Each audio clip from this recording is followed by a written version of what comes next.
but we're here to celebrate Graham's life in art and poetry. I'd just say that he was the least pushy poet. If you wanted Graham to do something, you had to push him quite hard. Modest man, he'd never tell you about a recent success, and he had lots of those. When you found out that he'd just won something, he would be embarrassed. That's how he looked. And there was a spell when he had a terrific run of competition successes, culminating probably the 2016 Proms Poetry Prize, judged by Ian McMillan, Jackie Kay and Judith Palmer. And the winning poems were announced and read by actors in the Royal Albert Hall. Anybody else here had a poem read in the Royal Albert Hall?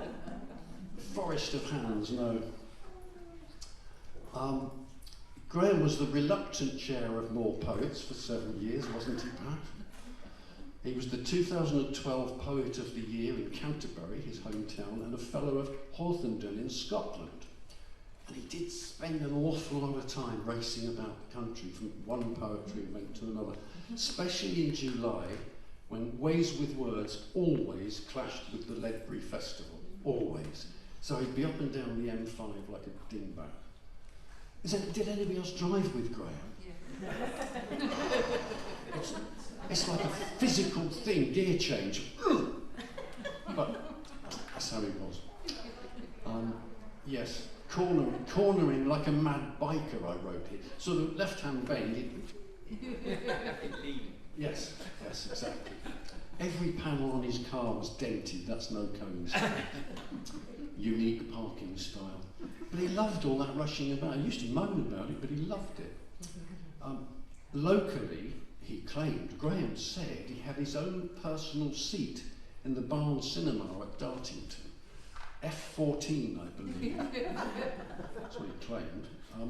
And he was at every possible poetry event he could get to, unless there was a good episode of Emmerdale on. Or Cash in the Attic. And our litmus group, of which there are quite a few here today, no litmus session, the editing session, was complete without him. As for his illness, we only became aware how ill he was about 4 years ago when Poetry Teignmouth decamped to Spain to Christopher North's house. And we held a committee meeting, well, we don't have a committee, but we held a planning meeting in Chris North's house by the pool. Now, Chris North's house is at the bottom of the hill, and the town is, the village is all up there. And poor Graham, he really struggled up there. And that was when it became apparent that he'd really got a problem. But manage it he did, as he managed so many other things in those last years. Like the shed behind his cottage, which is kitted out. Did he describe it as a Mexican cantina, Nick? It's quite bizarre, but there you go. Always that constant reassuring presence. Poetry Teignmouth, we always used to say, oh, Graham will know. And usually he did. Personally, he's still with me. I see him quite often. Yesterday, he was wandering through Teignmouth, 50 yards in front of me, camera around his neck. You saw him as well? Yeah. Yeah, he was there. Exactly. And then he turned round and he was 10 years younger and fitter. And that's how I would like to remember him. Superman, what a great guy. Yes, as Ian said, this is one of his earlier books and is about teaching in Zambia. And the Chongololo Club, if you imagine a sort of, not quite outward bound, but certainly a kids' club where they go out and look at nature. And so if you can imagine going for a walk in the woods with a load of kids, only these are African woods. And the Chongololo is one of those very long millipedes that they have in Africa. And I imagine there'll be quite a few people who have had their own Henry to contend with, you'll understand at the end. This is the Chongololo Club. We call it bush, but it's trees. We're a club following a path between, looking for life. Leaves drip. There are puddles from a recent storm. Not for the first time, Henry is told not to touch, to leave it alone. He doesn't hear or doesn't want to. With thumb and finger he has it off the ground, not sure, 8 inches of chongololo, black as night oil on a brush of legs. Others shriek at his bravado. He offers his catch to Clara, thrusts it an inch from her face, so she may sense her distance from it. Her squeal is the kind that could shred leaves, have lizards flatten on trees, and turn frogs to stone. Henry is yelled at, told to put it down. He disobeys, drapes it across his palms. He cannot see its eyes, its fear. He still has to grasp why it coils like a fat badge or craps in his hand.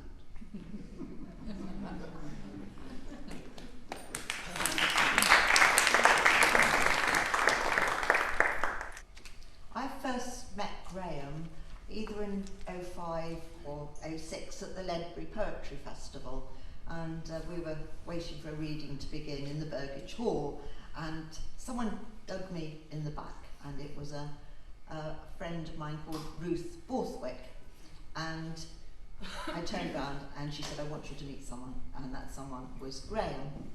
And his Grahamness, I think, was immediately present to me. It was there from the beginning, and we became friends through Ledbury. And a few years after that, Pat found us some really good accommodation for the Ledbury Poetry Festival. Good but rather odd. It was one of several very large Scandinavian lodges in a country park outside Ledbury. So Pat and myself and Graham and a couple of other friends stayed there, and over the time it became known as the Ranch. And we spent many evenings there, and there might have been some wine, and hearing actually some of the tales that are in this book. And our paths continued to cross Torbay and other festivals and poetry events across the southwest. But I'd also like to convey today everyone's love for Graham in Falmouth, because he would make a really long round trip over and over again to Falmouth, to our poetry festivals, to our workshops, a couple of times to give workshops. So everyone in Falmouth is thinking of him today.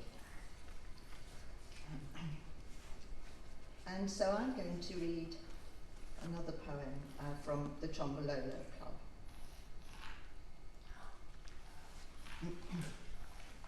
This is called The Open-Sided Classroom. My turn to guide their sharpened pencils, to deliver checklists, warnings, fact sheets.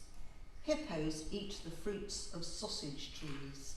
Monkeys drink from red-lipped flowers. Tell them, here's what you may see. Tick if you do. The open-sided classroom shaded young minds from the heat of excitement beneath the stitches of its roof. But a holding pen open to that yellow, brown, green theatre of sound was a hard place to be serious in. I had them corralled, chained to their concrete pillared desks with words, commands, sit, stay, when they were 3-4 steps away from their games, from the buzz. And then a bull elephant started to cross the Lufupa, head our way. The first one I'd seen from a classroom. What banter, wonder, hullabaloo ensued before I hushed the fuss, allayed the inclination to stampede, and shepherded them, a crocodile, to safer place. Now I wonder, which child was it, the first to spot it, attracted by ears waving, trunk, tail, and huge maleness swinging as it rose from the shallows? Who was it amid the fracas skimmed the pages of their checklist to find elephant before the others, and next to it draw a long probing tick?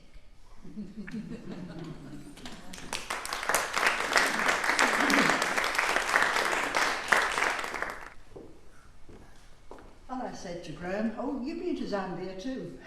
I've seen those giant centipedes about a yard long. He's got a knack with animals, very tuned in to wildlife. This one's called Lodgers.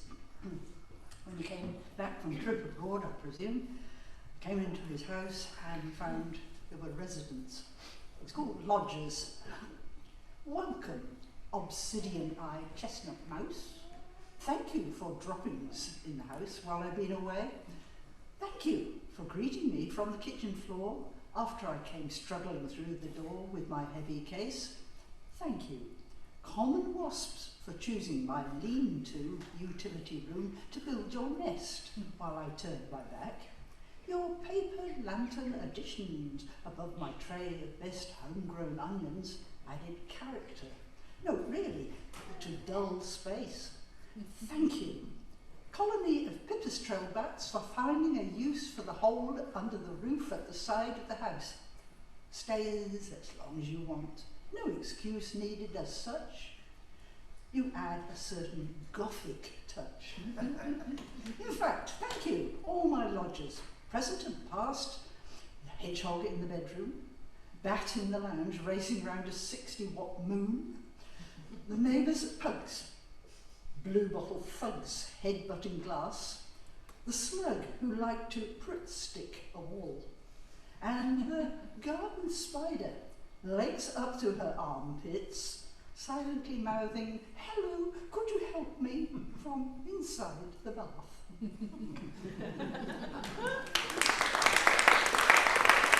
Someone else has volunteered to read Up. I could give you Up as well as happiness. A good combination, I think.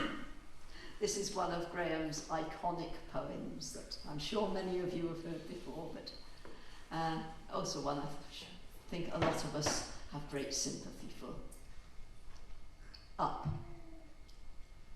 Because he led me up the garden path, up above Cornwood, to a hedged terminus with sentinels of nettle, I feared that the me he saw would be teased from the body he knows I failed to service, to run enough, like a car left to rust in the quiet of its garage.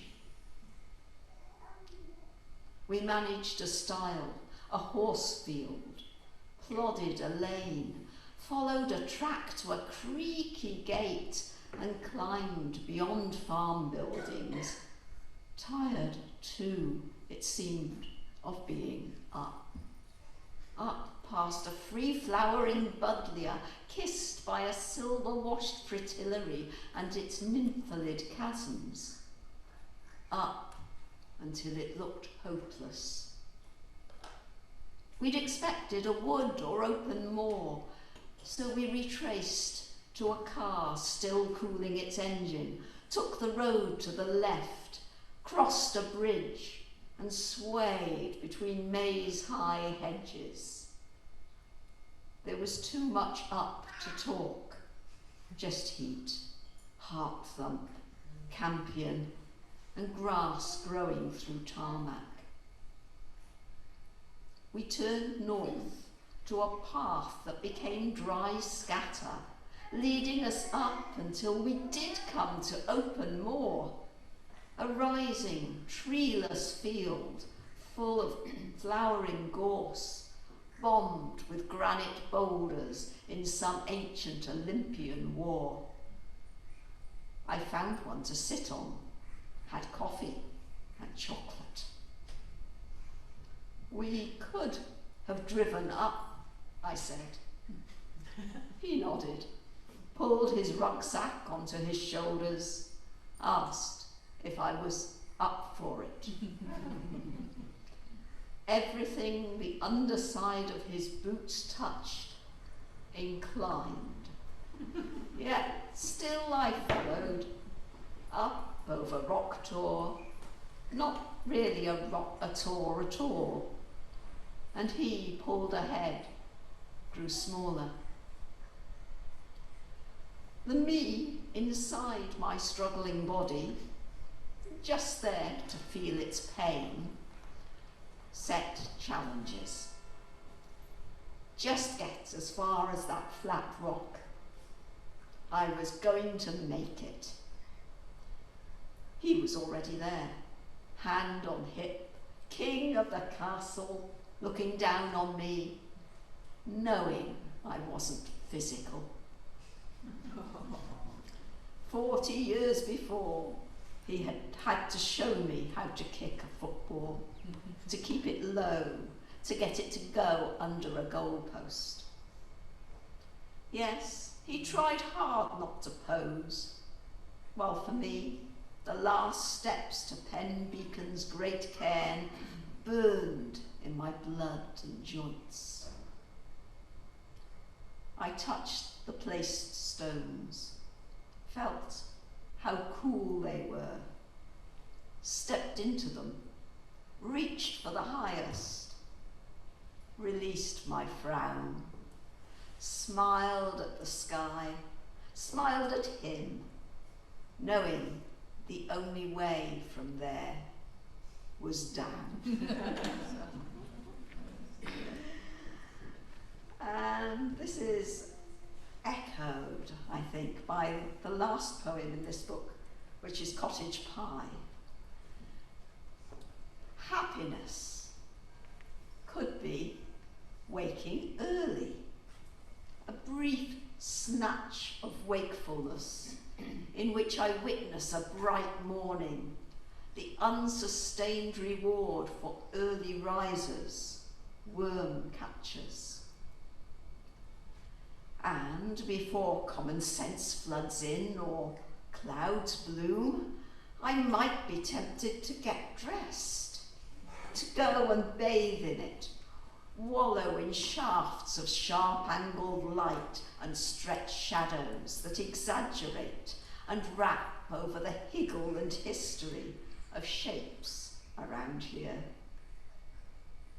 If only for a few seconds, I may consider filling a flask, grabbing my rucksack, jumping in the car, driving at speed to the high moor, singing with ABBA, parking, striding, greeting sheep and ponies, retuning to birdsong as I search for a sheltered niche, an alfresco room with a flat rock armchair to sit on, near a brook that keeps the music flowing from where I may lean back, gaze at endless blue, wait for butterflies and bees,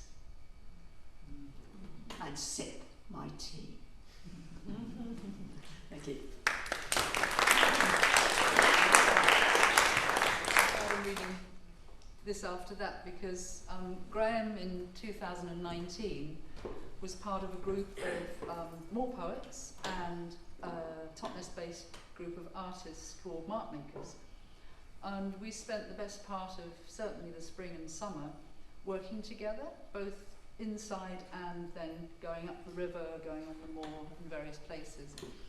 And there was one day when we weren't always very organised, we tried to be.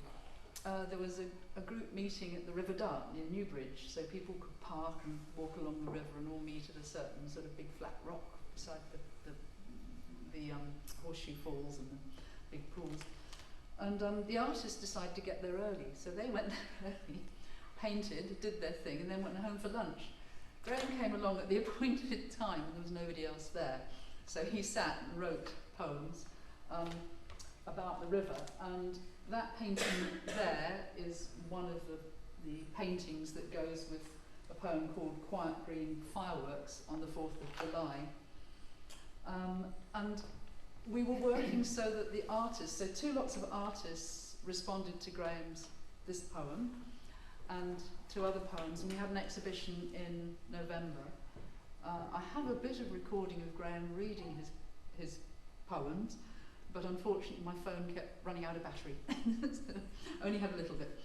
Okay, so Quiet Green Fireworks on the 4th of July. Here is Shadow's corner of damp Cleve. downstrokes worn by water for water, unruly tilts and drops. Gravity insists. Here is shadow's corner of break, shift and timeless gouge, seized by a bitter salad of flaring sedges, ferns, roots, and small insurgencies of holly. Here is shadow's corner, never powdery dry, not even after cloudless days, late June into July. Here is the humus factory belching breath of moss and leaf. Here is shadow's corner mulched with beech and holly husks. And there is a bed of stones for skimming across the dart. An armpit of the river, gentled, foam freckled, a lady in waiting. Thank you.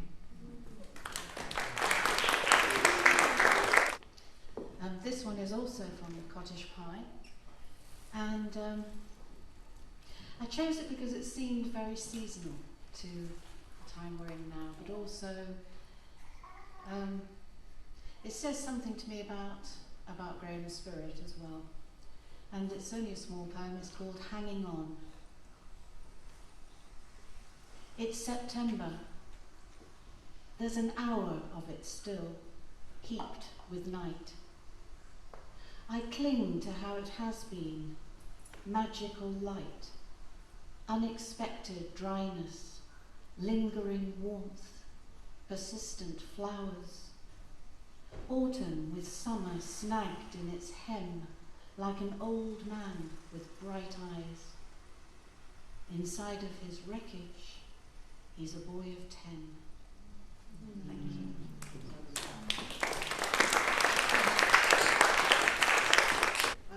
But this poem is from Poetry on the Lake anthology, and it's on the occasion of their 20th anniversary.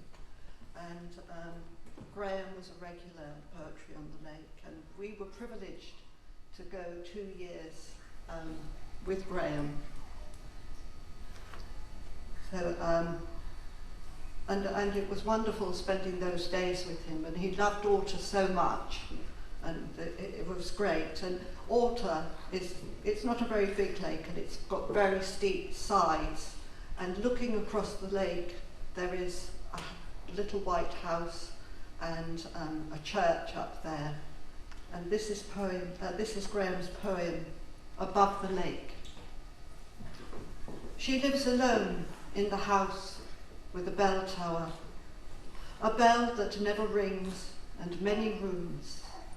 It sits on top of a white cliff. The church, just steps away, is nearer to God, but too high for common prayer. Each morning, early, she cuts across where there was once an umbilical to heaven. She carries keys, broom, dustpan in hands with pale fingers. At the altar, she knits them tighter than they will ever grasp a handle. After a lunch of holy water and salad, pulled from raised beds, she will prune, pray, raise specks to dab her eyes with tissues. Sometimes she will look down to the lake.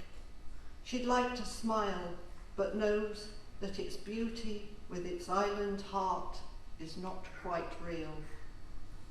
When darkness falls, she reads the Bible, retires early, prays at her bedside, scratches the itches where her wings had once been.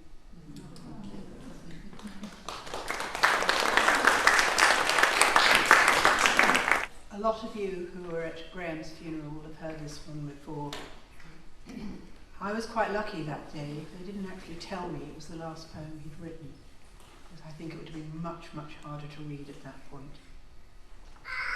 As it is now, it's part of my heart. Epilogue. There is a light within him, waning in a small bulb of the type used in school science lessons.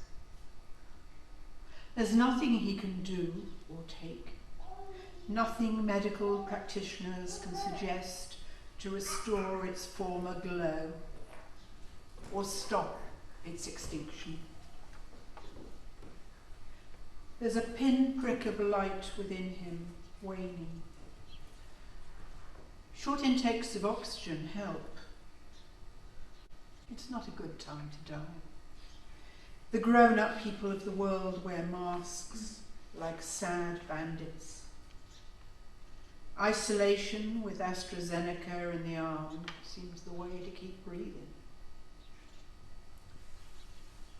The bulb grows an oily film like a cataract. The germ of light within wobbles, teases. He tries not to notice, to linger on it. But he's forced to sit and daydream or reflect. Such stories he invents, how he resolves the unresolved while trying not to disturb his flickering dot. Winter has passed, spring's arrived without warmth. The reaper is downstairs, pressed against a corner with head bowed. It has an hourglass, but not a size.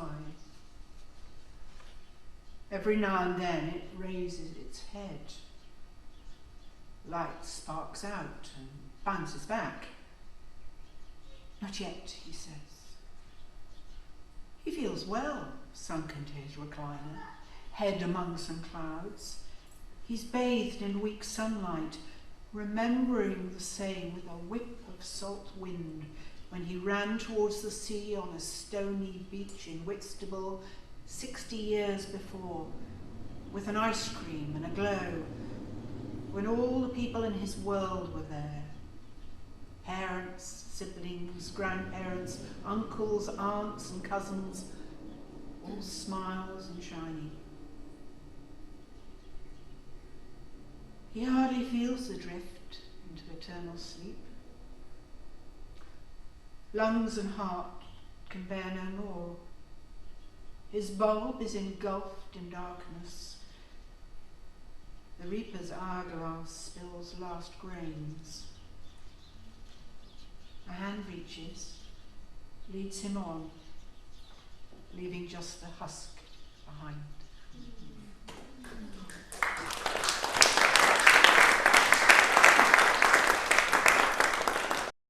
So Graham and I collaborated on a collection of poems about Stanley Spencer and his first wife Hilda Carlin. And I was looking at my emails to find out when we first started this project, and I found that the first email I'd ever received from Graham was in October 2016. And in that email he suggested we do this book together. So I would like to just read the blurb about this on the cover from Annie Freud, because I'd like to say that Graham is very proud of this book. It is his final published book, and he was very happy with it, happy with the production, happy with the poems. And Annie Freud, who is herself a great artist and poet, said this on the back: "This is nothing less than a masterpiece of ekphrasis. This is a work of extraordinary unity, daring and emotional breadth. These poems marvellously reconfigure Spencer's tawny pigments, scenes of warfare and bohemian domesticity, couplings in low-ceilinged rooms, flowered prints, the strange militancy of his Christian faith, and above all, the annihilation of a woman artist on the altars of desire, betrayal and art. I am smitten from the first page to the last." So we were very proud of that. Fantasy of hiding in the greenhouse. After Greenhouse and Garden, 1937. Hilda Spencer hid in the greenhouse, with the door open as she'd found it, and a heavyweight string of onions, like a macabre knotting of shrunken heads to duck behind. Here hung a smell of chilled bulbs that masked the sting beneath papery layers. She wasn't divorced yet, not absolute, but the severing was real. She could taste it. That, and the residue linger of last summer's tomatoes. She had no hand in growing them. They were none of her business. She wasn't sure what she was doing here, wearing the skin of someone from the past, like a ghost staring into the familiarity of a garden lost forever, the life that wandered in it, lost forever. It was as she remembered, untended grass, the last petals of clinging blossom, an upended flower pot, and a half barrel of bare compost waiting for something new to gush forth. Isn't that a wonderful poem? Amazing poem. And the poem that Ian's going to read is the title poem, Two Girls and a Beehive. If you haven't got a copy of this already, there are many left from Graham's collection because he had a box of about 50 and of course he was too ill to sell them. The cover is a painting that's the first oil painting that Stanley Spencer ever did in 1910, called Two Girls and a Beehive. It's a beautiful scene of two of his neighbours in Cookham, where he used to live. And we chose that for the title because Spencer seems to need two women in his life at all times. And even after he divorced Hilda, he wanted to still be with her and with the new woman, so he was kind of quite ambitious in that way. The title poem, I think it's a wonderful poem that Graham wrote. We both had a go at doing a title poem with that title, and mine was terrible, so we used his. The other reason we chose that title was, of course, the beehive has implications of things that sting. So, yeah.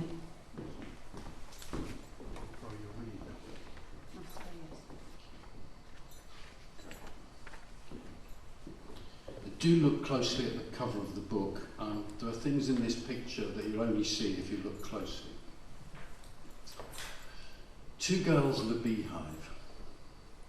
He has these butcher's daughters, both ginger-haired as honeycomb and sunset, smelling roses, just that, as if oblivious to the hovering of the Holy Ghost behind that box of whispering bees.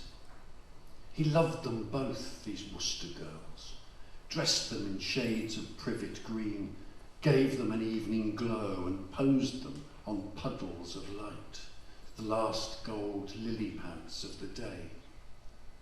At times they would sit, Dot and Emmy, on his garden wall, chatter and giggle, backs against black railings and hedge of that same viridian hue. Perhaps he felt himself to be supernatural as he watched from the nursery window, thinking, I can look and linger on you, my two loves, but you cannot see me. But what of the bees, the honeymakers in their Mill Lane hive? He paints them at rest, contained, still as evening, a potential for both sweetness and pain. Just that.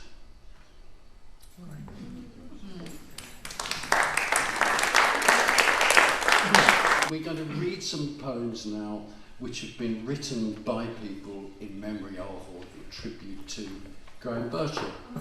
Graham, I was in touch with at the beginning of this year because the mark makers and moor poets, and a few of you here, are all involved in going up on the moor and writing and painting together. And it was like, Graham, are you part of this? Are you in? And he was, yes, if I can. So I was emailing and phoning him with our plans. And then, yes.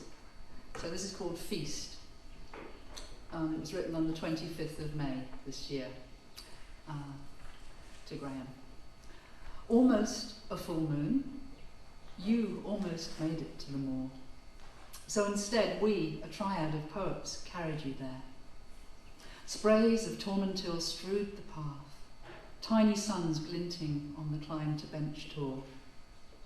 You'd have enjoyed its lichened crannies, amethyst of wild thyme flowering tight to the rock, dark overhangs, almost caves beneath sheer cliffs, untidy remnants of raven's nest strewn in a corner. We carried you in our hearts and our packs. Cottage pie came along too. Leaning on thick mossed slabs in white wood, we had a little feast on your words, reading your poems to each other, to the twisting oaks leaning in, the drizzle running down our necks.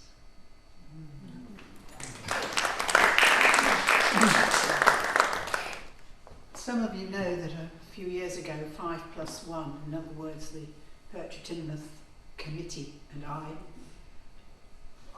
went off to a loo, rented a house from Christopher North, and had a very nice writing retreat. It was lovely, but it included Graham.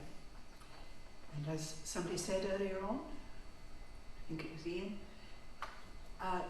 the roads in Relu go up, they never seem to go down. So,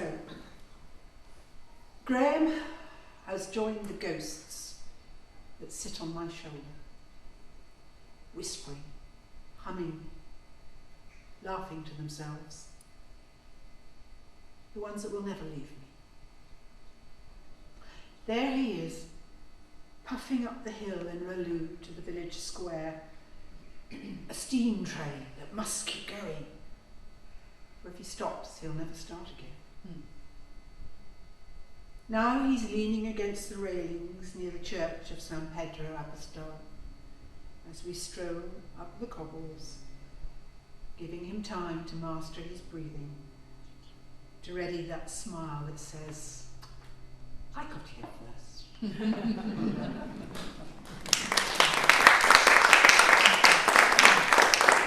This was an experience I had on the day that Graham died, and I saw him very clearly in his red Hawaiian shirt.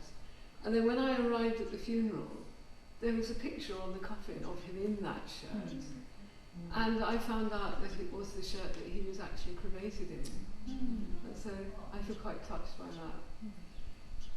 The day you died, I brought you to meditation. You arrived sharp-edged, living, a big man with clean white hair. Your cheeks flushed lightly with joy, not disease, their colour echoing your red Hawaiian shirt. You looked at ease in it, in your body, laughing with us at a joke you'd made. I felt happy at your happiness, your sweet release from the torture of being compelled to breathe. That afternoon, when the email came, I was walking in muddy woods, discovering late bluebells hidden beside newly cut stumps, hearing birds you would have known and recognised as friends. I walked with you among tall conifers, the shy green of beech leaves, clearings of rain-fresh grass, feeling your love for all of nature, remembering how it filled your poetry, how you were always there where poetry was. In the rain's soft sadness, I heard you tell us everything was all right.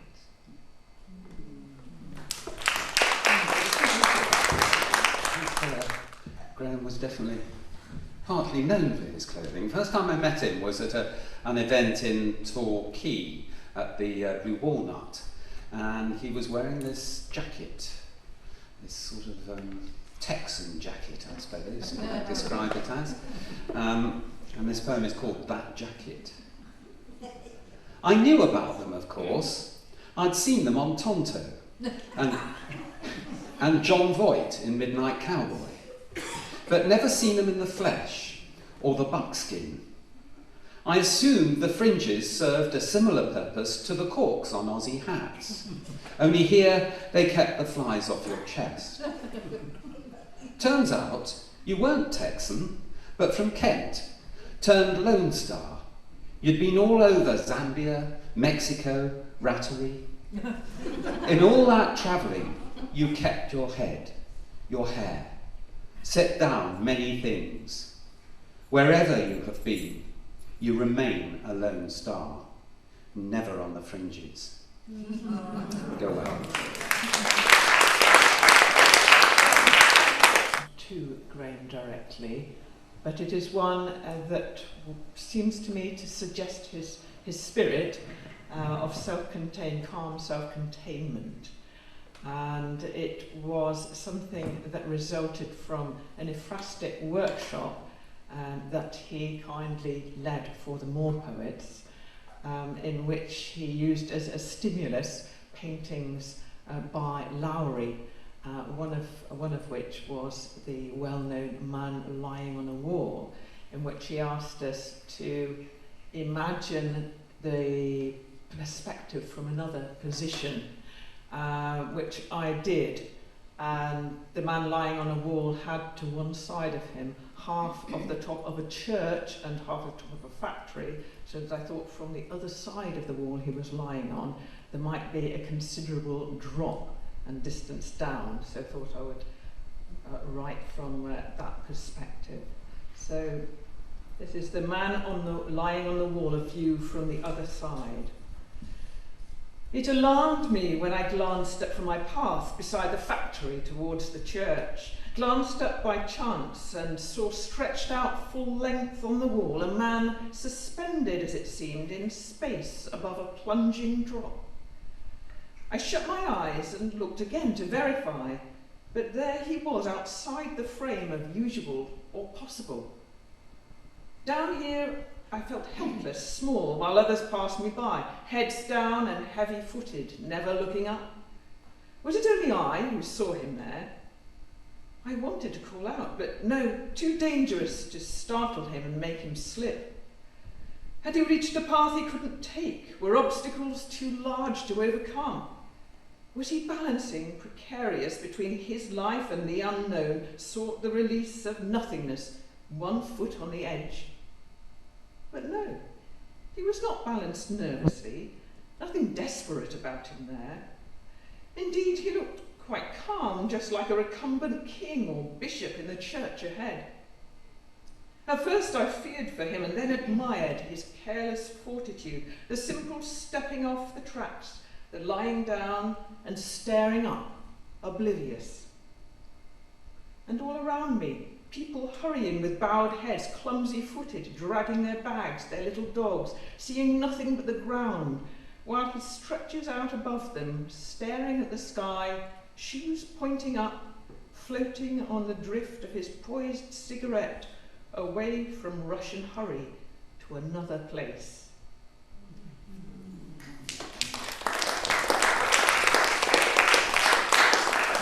So this is Veronica Aronson's poem. She can't be with us today. She used to work with Graham going into schools, so she wrote this poem remembering that. Remembering Graham. It's the third time we're at Trinity School to run a workshop. The headmaster wants to see us. We stand exposed on the vast red carpet in the entrance lobby. We wonder what we've done. Review the poem we used on our last visit. Tom Gunn's Considering the Snail. Dismiss it as uncontroversial. The head arrives, clutching a school cap. I'm Waters, he says. You were my class teacher at prep school. You give a nod of recognition, your stance growing in authority. The now capped head shrinks to an 8-year-old, and you become your much younger, slimmer self. You both discuss the geography of your old school, ex-pupils and masters. We stay for lunch. You eat suet pudding with a grin wide as a playground. Share memories hauled up from the bottom of a long-forgotten filing cabinet. The jovial bulk of you quakes. You were a master of staying hidden while attracting attention. Your array of Hawaiian shirts, wee willy nightshirt and cap, your humour and bluff. Except that time you rang, told me how you felt undervalued by a friend, acknowledged how it hurt. That one time you turned to me for solace. That's how I'll remember you.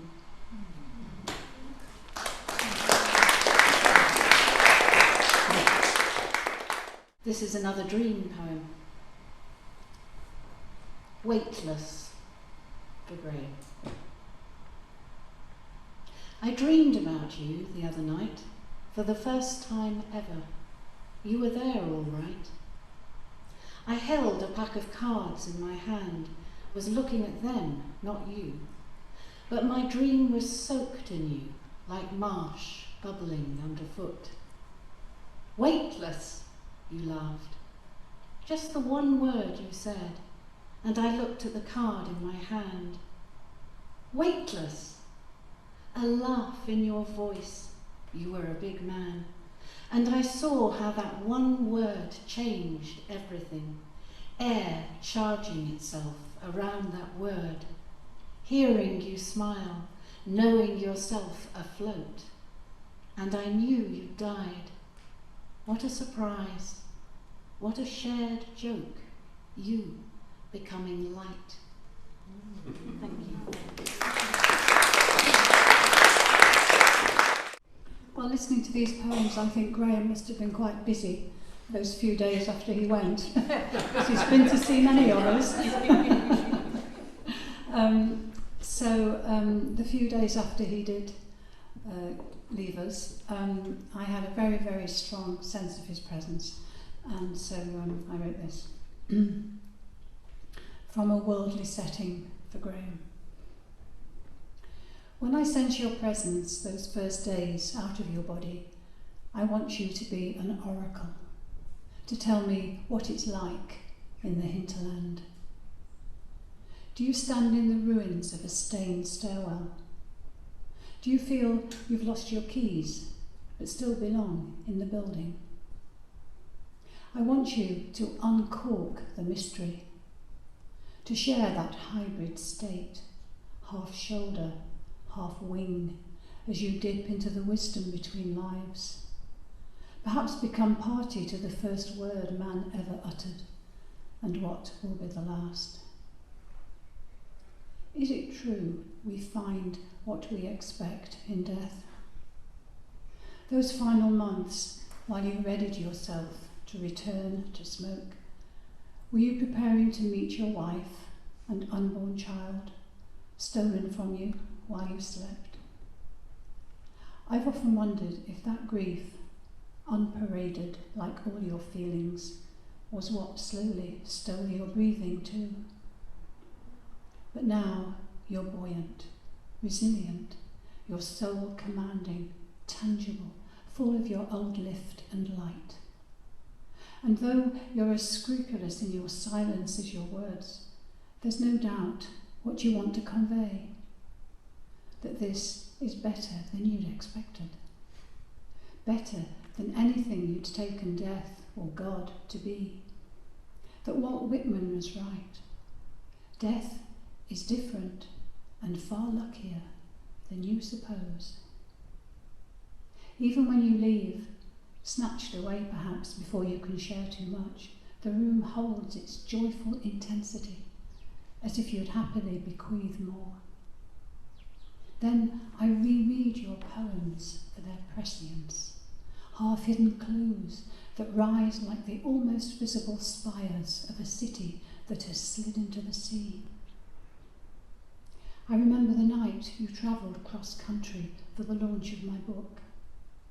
No orchids, no jay feathers, just this presence of you, meaty, full of heft, lumbering downstairs to the stage. A kind of embarrassed love.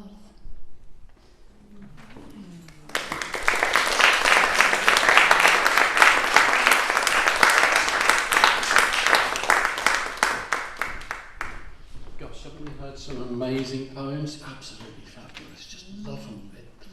And that one person can engender all this is just amazing.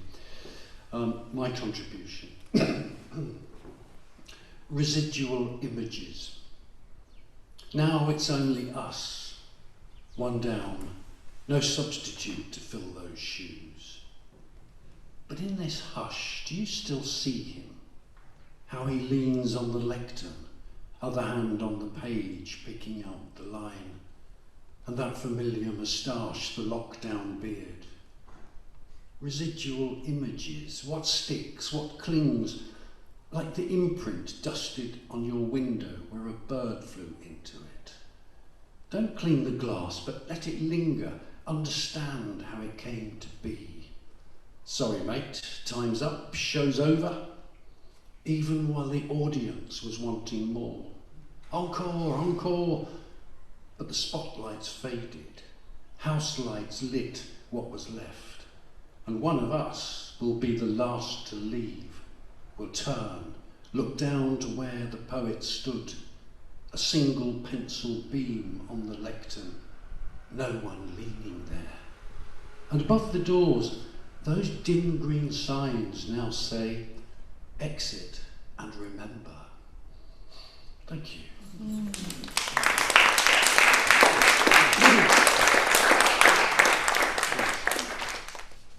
This is Graham's poem called Resurrection.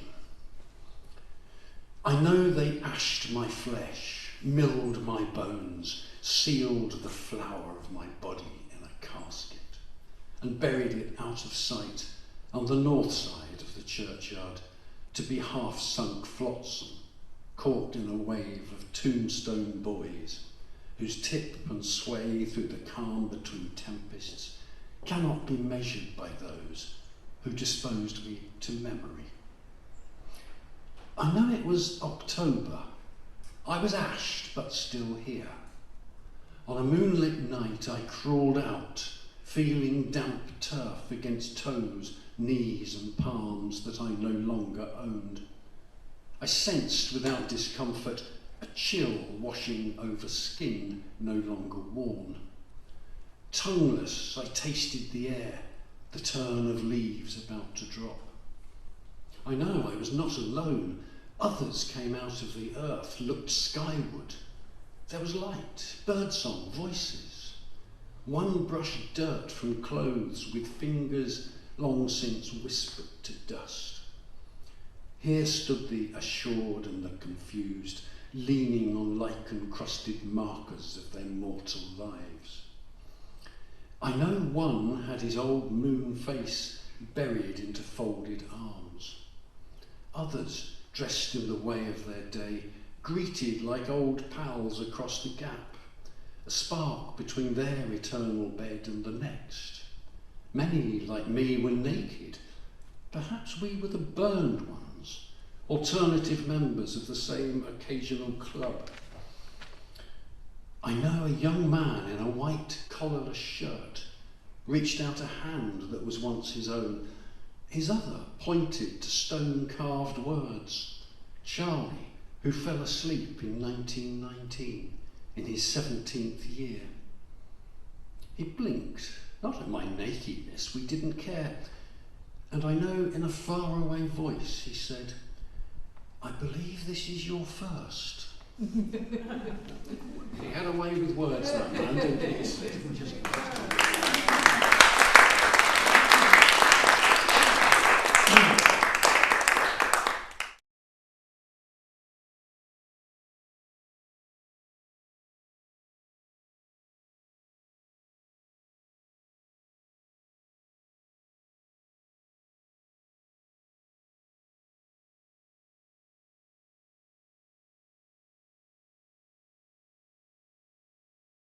So very briefly, we've actually started to set up this foundation.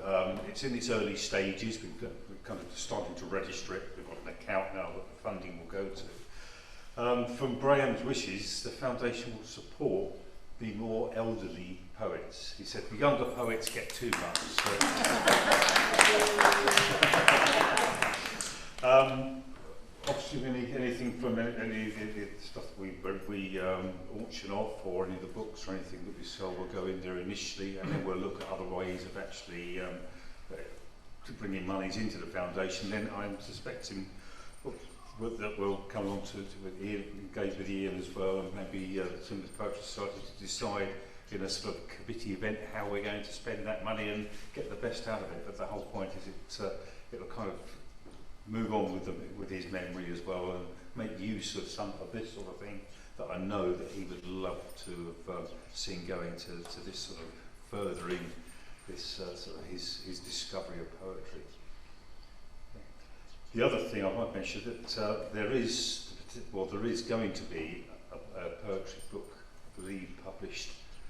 Maybe it may not be till the new year, because I'm still trying to find all the last poems that he put together. But it's basically, he did it in decades, so in decades of his life, and it's kind of gathering those. And I think we found most of them, but I haven't had a chance to have a look through and to see if there's anything else. But I think that would be, if you like, his final book, because nothing at all can possibly follow that. But along with that, there's other bits and pieces that pull together that might be of interest. But certainly keep your eyes out for that one at some point in the new year. All right.